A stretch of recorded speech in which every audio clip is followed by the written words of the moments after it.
that, we have Jay Statzer from Cures Not Wars of Michigan. He's not been here before. He's really excited, full-time activist. So let's make sure and give lots of love to Jay Statzer.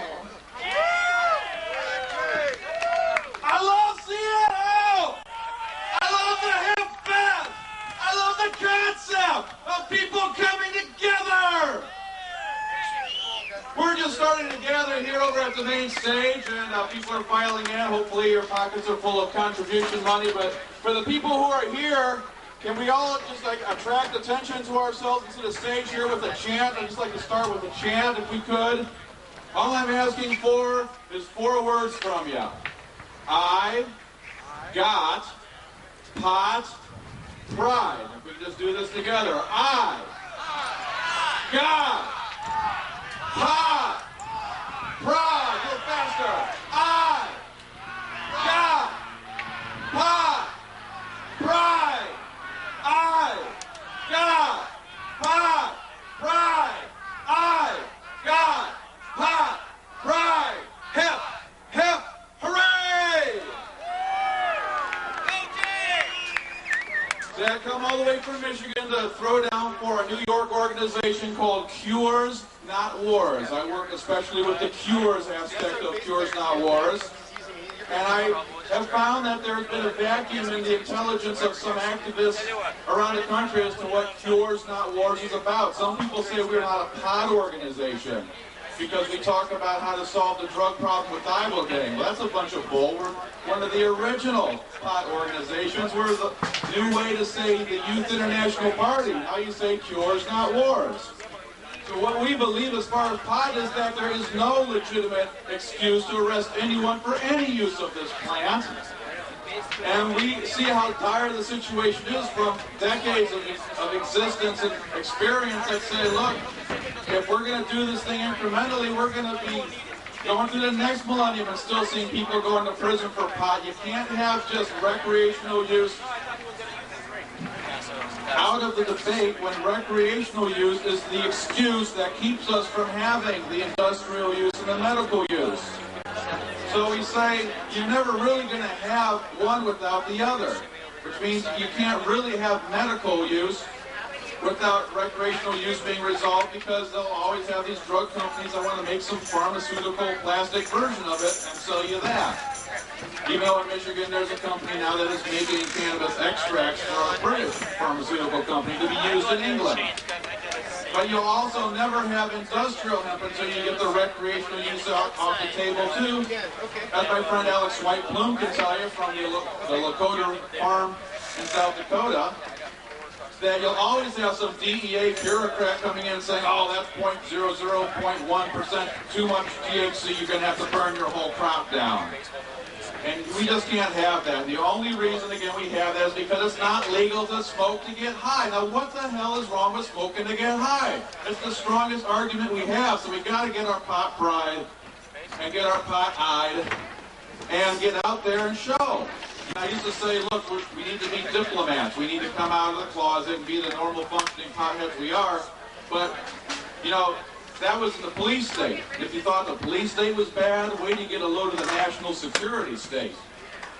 So, at least the Cures Not Wars people know that we got to start being a little more like soldiers now. We got to be a little more selfless in how we give ourselves to this movement and make ourselves available to be at a rally to speak, or if not to speak, to put up a tent or help somebody out, help organize, help collect money, help do any of the things that need to be done. But you got to also at the same time have your personal security system down, because in Michigan, I mean, they're starting to shoot dead people I actually know now, so I figure, you know, I got to take this a little more seriously. But that's just for us soldiers, and the best thing us soldiers can do for the average person out there is make it as safe, easy, and fun as possible to come out into a rally or do something else where they can take part in the cannabis liberation movement.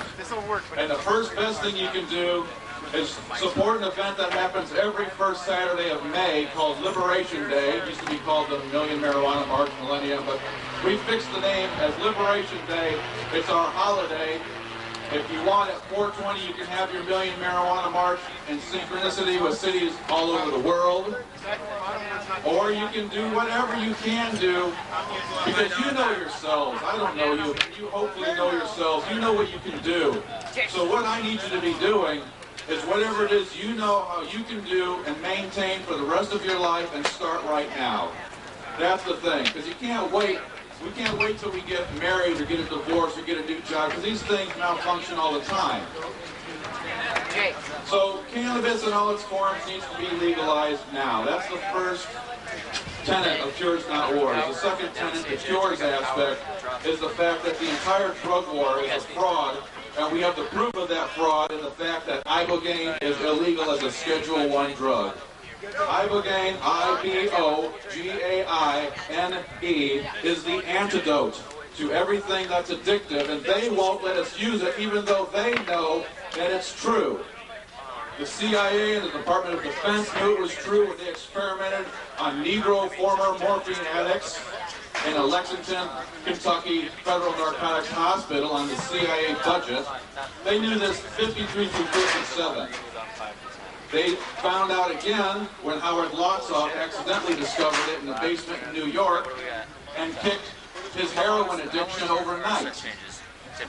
A drug that didn't just give him the detox, but also reversed the addiction to the point where he no longer looked at addictive drugs as something that gave him pleasure, but as what they really are, drugs that emulate being dead. If you want to tune out, go ahead and be a junkie. Take any of that addictive crap, cigarettes and alcohol included. But if you want to tune in, smoke some pot. Or do a hallucinogen, because pot is a hallucinogen. We found that out now from the research. And that's something that takes a lot longer to explain. If you talk to me in person, I'll tell you the melatonin, tryptamine, ibogaine connection. It is the proof that pot is not addictive. That pot would be impossible to have an addiction happen from. However, pot is also anti-addictive. So now I'm saying pot is the anti-drug. Because look at it in my own life. My drug education came from older brothers and sisters, a hippie community around the Chicago scene, coming back with stories about the Democratic National Convention and then reading about it later in the blacklisted news. And so my drug education separated hard drugs from pot, so my drug education made sense. My drug education turned a teenage alcoholic into a pothead. And that's what we're talking about. It's also not the gateway drug, it's the gatekeeper drug.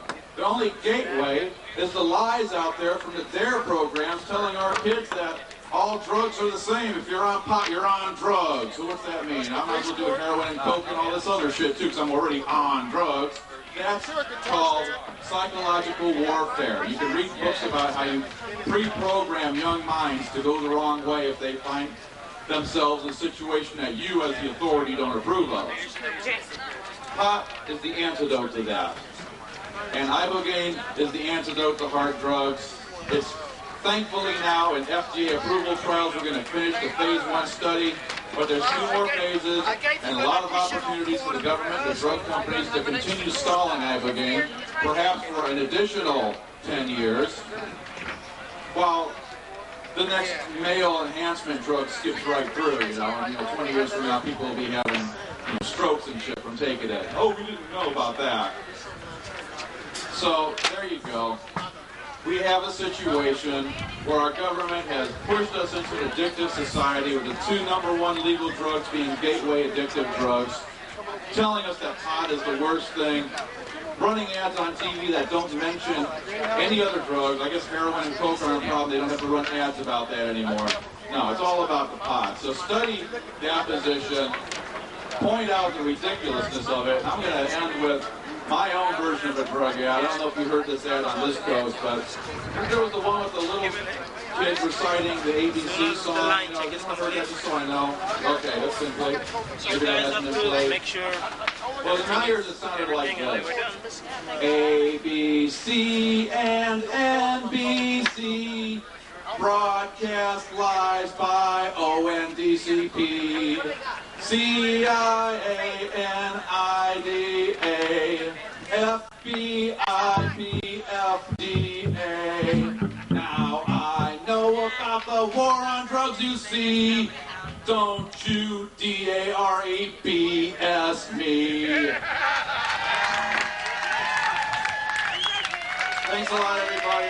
Thanks for giving me a warm first full stage opportunity to speak at this beautiful, beautiful Seattle Hempfest.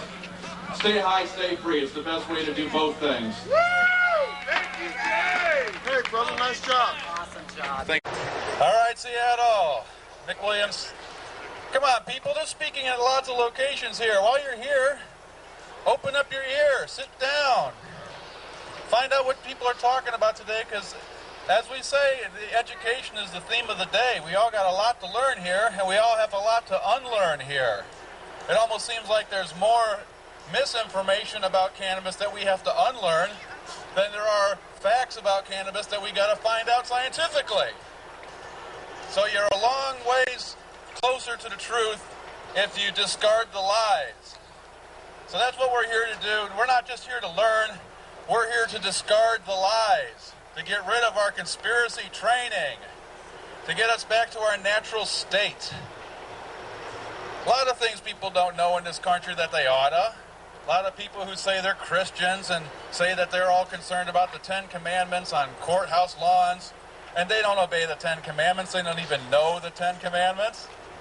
You know, the hidden truth, like Saturday is the Sabbath, and that the Sunday is just some pagan relic from another era.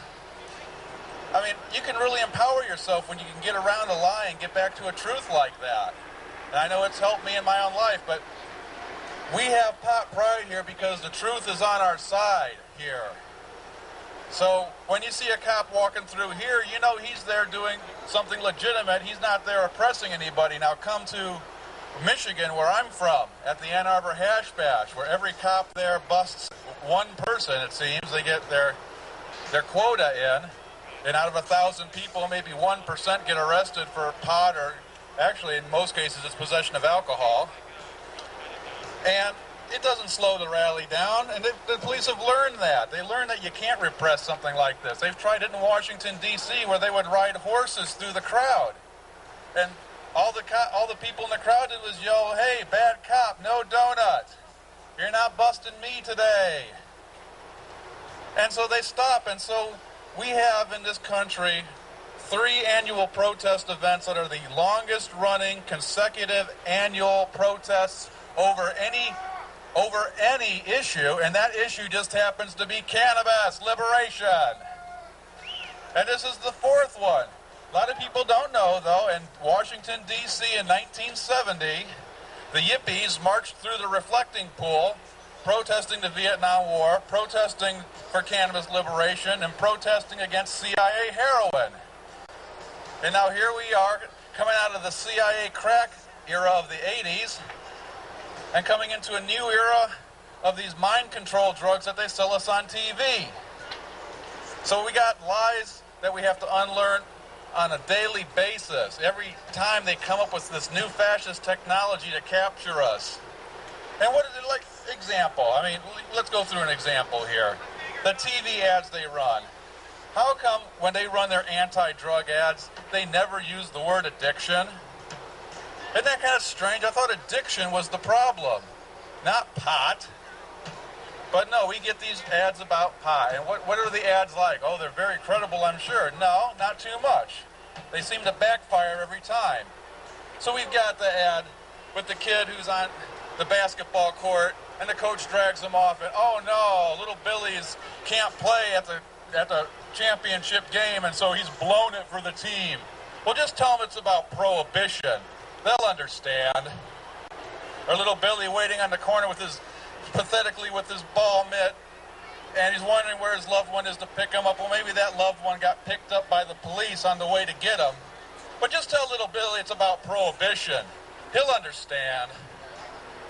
He'll understand that prohibition's a bunch of shit, and it needs to stop.